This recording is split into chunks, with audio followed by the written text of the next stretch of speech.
Joining us now is the head of the Federal Emergency Management Agency, FEMA, Craig Fugate. Mr. Fugate, thank you. I know your time is really precious right now. Oh, good evening. What is the latest that FEMA knows about Hurricane Earl? If you can update us on anything that Al didn't cover right there in terms of what areas you're expecting to potentially have a significant impact from this storm. No, I think he covered it. You know, pretty much the Outer Banks of North Carolina and Nantucket and the Outer Banks there in Massachusetts tend to be the two areas we're most concerned about direct impacts of a hurricane.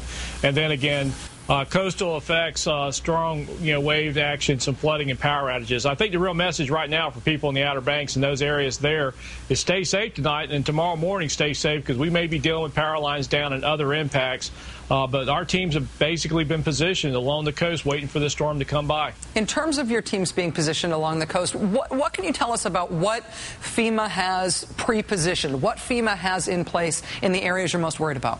Well, what we did was we sent supplies into Fort Bragg, North Carolina for the southern part of the track, sent supplies up into Massachusetts for the northern end, sent stuff we would expect we may need after a storm, like water and food, but also things like generators and tarps. Again, we weren't going to wait till we had specific missions, but also our partners at Red Cross have been bringing in supplies for shelters. And, one of the things we learned from Katrina is we've got to make sure we have supplies there for children and infants. And so a lot of this stuff is being done as a partnership in addition to what the governors are doing and local officials are doing. You mentioned Katrina there. One of the things, of course, on everyone's minds is that this is 5 years to the week from Hurricane Katrina hitting New Orleans, and that, of course, is the disaster that made FEMA less of an acronym and more of a four-letter word in many parts of this country. What should we all understand as Americans about how FEMA operates differently now than it did 5 years ago, in terms of people having confidence in your agency? I think the big difference is in 2006, Congress passed laws that said we would not have to wait for a governor to ask for help to get ready. And I think the Post-Katrina Emergency Management Reform Act took a lot of the lessons from Katrina, a lot of the concerns people had about the structures within FEMA and the authorities, and clarified that. So well before the governors even activated their state emergency operations centers, we knew the East Coast was at risk. We began moving resources just like we did down in the Puerto Rico and the Virgin Islands prior to the storm getting there.